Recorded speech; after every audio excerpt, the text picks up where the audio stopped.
Hello అండి, అందరికీ నమస్తే. Welcome back to my channel. నేనైతే ఫ్రైడ్ రైస్ చేస్తున్నానండి. Egg fried rice. మనకి స్ట్రీట్ స్టైల్ టేస్ట్ రావాలని చెప్పైతే క్యాబేజ్ తీసుకున్నాను, అలాగే చిల్లీ, అలాగే క్యారెట్ కూడా తీసుకున్నాను. దీన్ని అయితే తురుముకుంటున్నాను సన్నగానే.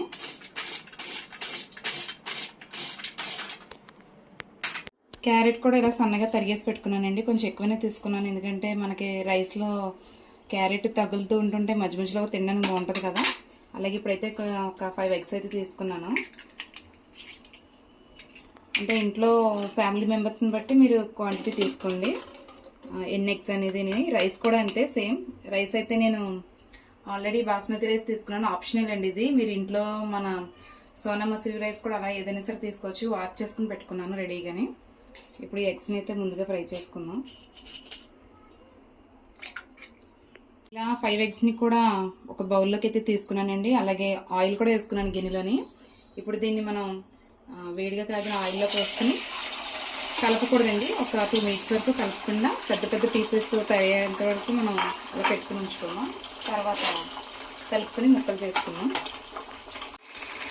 చూసారు, ఇలా కొంచెం మనకి కోడిగుడ్డు అట్లా తయారైన తర్వాత కొద్ది కలుపుకుంటే పెద్ద పెద్ద పీసెస్. అంటే మనం చికెన్ ఇట్లేదు కదా, ఓన్లీ ఎగ్ ఫ్రైడ్ రైస్ కాబట్టి మనకి రైస్ తింటున్నప్పుడు మనకి టేస్టీగా ఉంటుంది ఒక్కొక్కటి తినడానికి.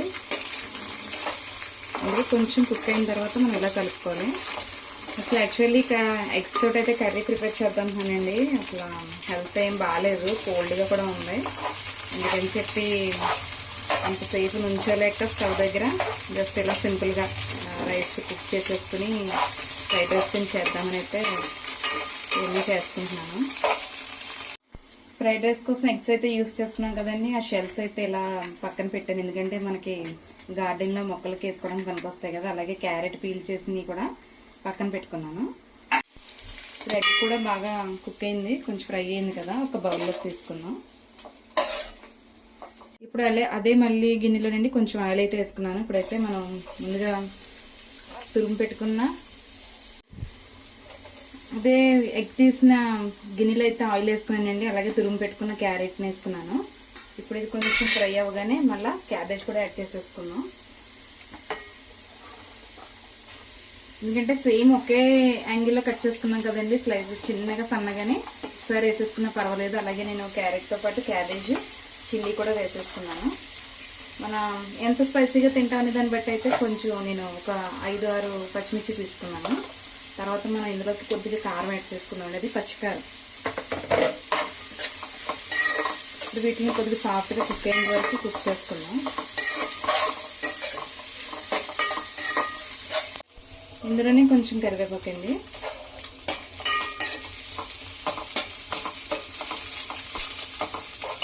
అలాగే ముందుగా మనం కుక్ చేసి పెట్టుకున్నాం కదా ఎగ్ స్లైసెస్ని, వాటిని కూడా వేసేసుకున్నాం.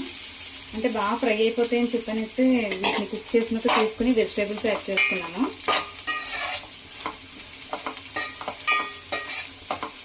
ఇప్పుడు ఇందులోనే కొంచెం అల్లం వెల్లుల్లి పేస్ట్ అండి, చిన్న టీ స్పూన్స్ తోటి వేసుకున్నాను.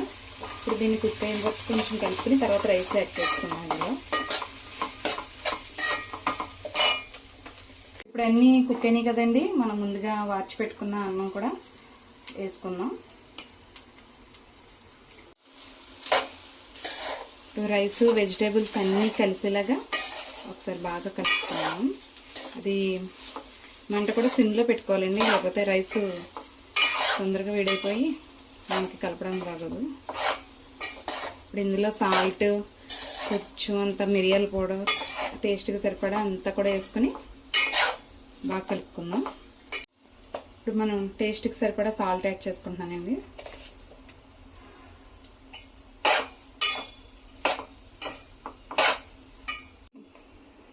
బాగా రైస్ అంతా కలుపుకున్నాను కదండి. కొంచెం అంటే కొంచెం మన హోమ్ మేడ్ గరం మసాలా మాత్రమే చల్లుకుంటున్నాను. అలాగే దాంతోపాటు మన బ్లాక్ పెప్పర్ పౌడర్ కూడా ఎప్పటికప్పటికే ఫ్రెష్గా ఇలా మిక్సీ పట్టుకుని తీసుకుంటే అండి చాలా ఘాటు ఫ్లేవర్ అయితే ఉంటుంది. చూసారా, ఒరిజినల్ వల్ల అయితే నాకైతే ఇక్కడికి వస్తుందండి స్మెల్. ఎక్కువ వేయట్లేదండి, సాఫ్ట్గా ఉండాలి కదా. కొంచెం అంటే కొంచెం యాడ్ చేసుకున్నాను. దీని అంతటిని బాగా కలుపుకుందాం. బయట స్ట్రీట్ స్టైల్లో నుండి బాగా కలుపుతారు, మనకి అలా కలపడం రాదు. అందుకే నేను ఇలా క్రాస్గా పట్టుకుని హండీని అలా చేస్తున్నాను. ఎందుకంటే రైస్ బాగా చిన్న చిన్న ముక్కల కింద విరిగిపోద్ది మనం ఎక్కువ కలిపినా కూడా. అందుకే నేను చాలా సాఫ్ట్గా ఒక క్రాస్గా అయితే పట్టుకుని ఇలా కలుపుతున్నాను. ఇంకా టేస్ట్ ఎలా ఉంటుందో లేదో తెలియదు కానివ్వండి, చూడడానికి అయితే మట్టుకు చాలా అంటే చాలా నీట్గా కనిపిస్తుంది. అక్కడక్కడ క్యారెట్, క్యాబేజ్, అలాగే మనం బాగా ఫ్రై చేసి పెట్టుకున్న ఎగ్ పీసెస్ కూడా. నేను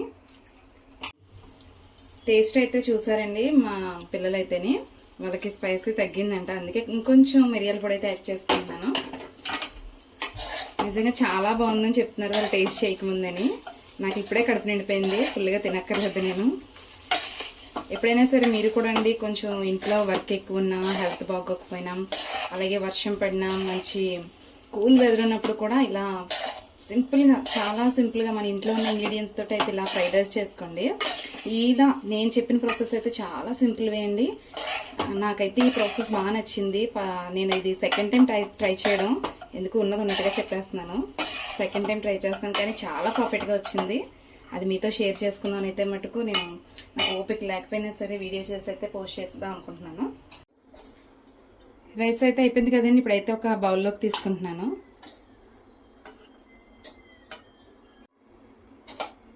ఇలా మనకే కదండి, ఎవరైనా చుట్టాలు కూడా ఇంటికి వచ్చినప్పుడు కూడా చాలా సింపుల్ వేలో వాళ్ళని ఫుడ్తో మనం ఇలా ఇంప్రెస్ చేసేయచ్చు.